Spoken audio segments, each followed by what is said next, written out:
The moan cut through the cold midnight like a plea. It wasn't a bark, it wasn't a howl. It was the sound of something dying alone in the snow.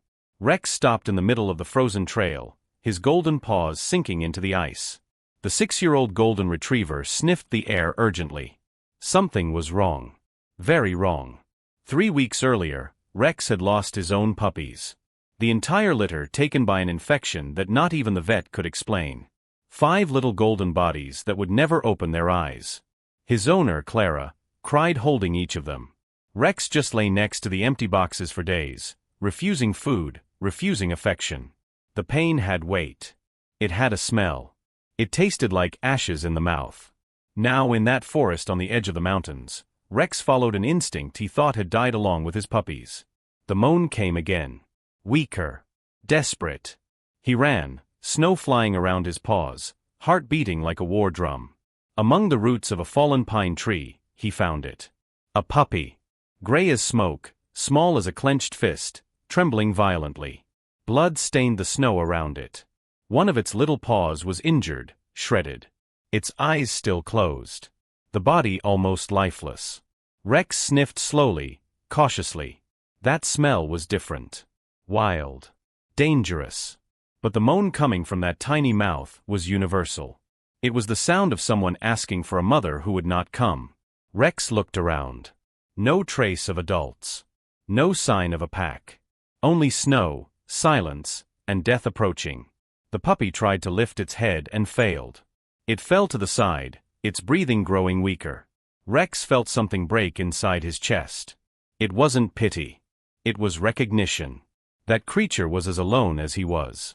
Without thinking, Rex lowered his snout and with infinite gentleness, picked the puppy up by the scruff. The small frozen body barely weighed anything. He turned and began running back home, the puppy dangling from his mouth, dripping blood onto the white snow. Clara was going to freak out. But Rex didn't care. This wasn't a rescue. It was a pact sealed in the desperation of 2 beings who had lost everything.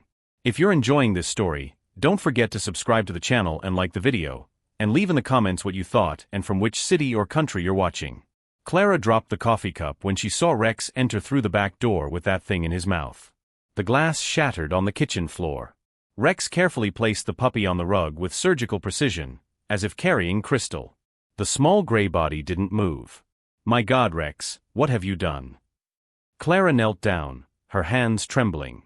She was a veterinarian, had seen hundreds of injured animals. But when her fingers touched that rough, unusual fur, she froze. This isn't a dog. The puppy opened its eyes for the first time. 2 ice-blue orbs that seemed to pierce the soul. Clara swallowed hard. Those eyes didn't lie. Wolf. A wolf pup inside her house, brought by her own dog. She should call animal control. She should return it to the forest. She should do anything but what she did. She grabbed the first aid kit. For 3 hours, Clara cleaned the wounds, sutured the shredded paw, applied antibiotics. Rex didn't leave the pup's side for a second. He lay next to it, licking its head, warming its body with his own heat. The puppy trembled less now. It breathed more steadily. "You know what this means, don't you?" Clara looked at Rex, her eyes red. "Wolves are wild. Dangerous. He will grow an..." Rex just nudged the puppy with his snout. The answer was clear. He wasn't going to give up. Not this time. That night, Clara watched Rex do something that both broke and mended her heart at the same time. The golden retriever lay on his side, exposing his belly, allowing the wolf pup to approach. There was still milk, remnants from the lost pregnancy. The pup, guided by pure instinct, began to nurse. Clara covered her mouth with her hands. This was impossible. Biologically absurd. Emotionally devastating. Rex had found a purpose in the most unlikely creature in the world. She named the pup Ash, because of the color of his back. And that night, as the 2 slept intertwined, Clara realized something terrifying. She was starting to love that little monster too. But one question pounded in her mind, stealing her sleep. Where had Ash come from? Where was his pack? And why was such a young pup alone, bleeding in the snow? Something very bad had happened in that forest. 2 weeks passed like a strange dream. Ash was growing too fast. His blue eyes now saw everything with a frightening intensity. His little paws were healing, but something about him remained different. Wild. When Rex played fetch, Ash watched with his head tilted, confused. When Clara offered kibble, he sniffed and backed away. But when Rex hunted rats in the yard, Ash paid attention like a dedicated student. Rex noticed. His adopted son was not like him. And that didn't matter in the slightest. The Golden taught everything he knew, but adapted. Showed how to follow tracks in the garden. How to hide behind trees. How to bite with precision, not brute force. Ash learned everything at a disturbing speed, his wolf instincts blending with the dog-like affection Rex provided. But the nights were hard. Ash howled. He didn't bark, he howled. A primitive sound that made the neighbors turn on their lights and Clara close all the windows. Rex lay beside him, licking his snout, trying to calm him. Sometimes it worked. Other times, Ash grew restless, pacing in circles, staring at the forest through the window as if listening to voices no one else could hear. Clara knew this couldn't last forever. She called wildlife specialists, read articles, searched for answers. Everyone said the same thing: wolves cannot be domesticated. Wolves need a pack. Wolves belong to nature.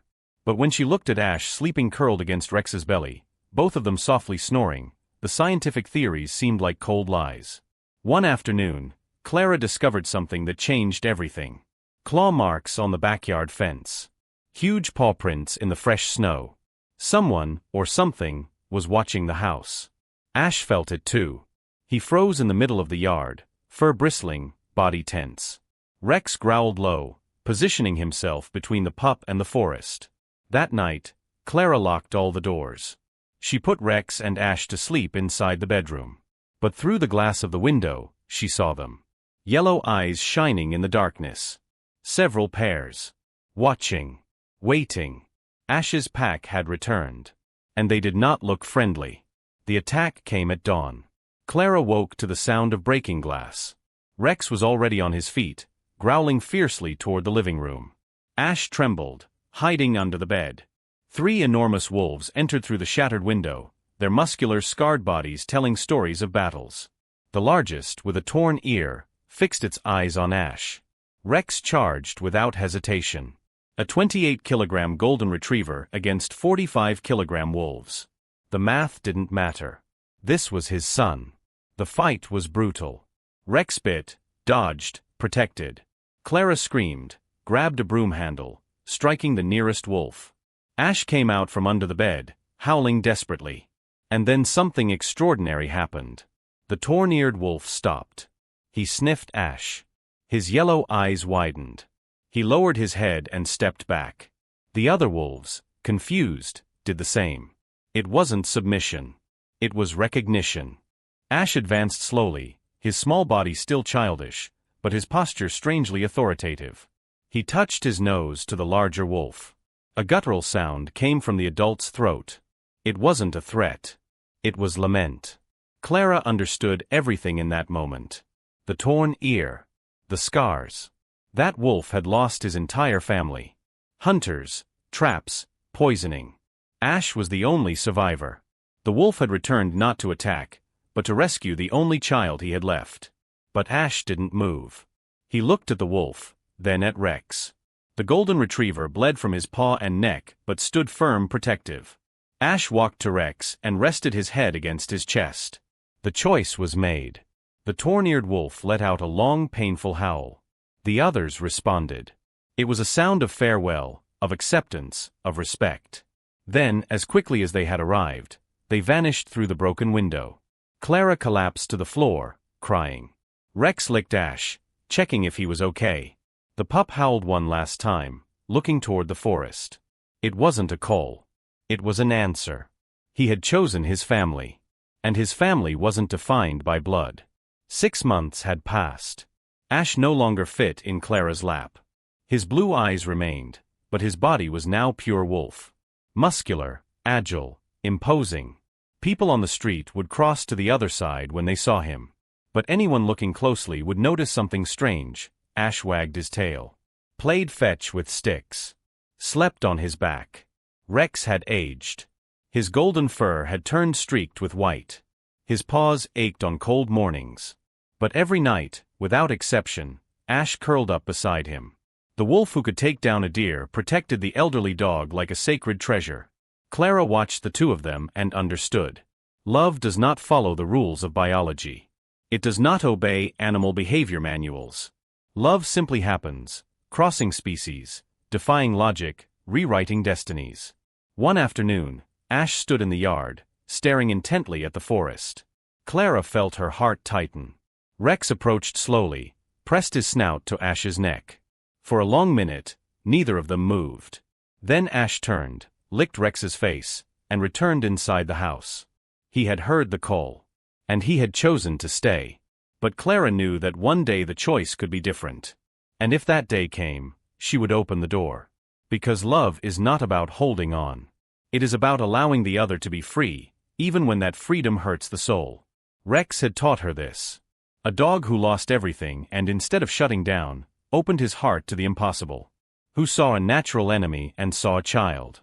Who proved that family is not who is born with you, but who chooses to stay by your side when the whole world says it's madness. That night, Rex, Clara, and Ash had dinner together in the kitchen. A golden retriever, a human, and a wolf. The strangest and most beautiful family that small town had ever seen. And if you made it this far in the story, don't forget to subscribe to the channel, like the video, and tell in the comments what you thought and where you're watching from. Because true love stories deserve to be shared.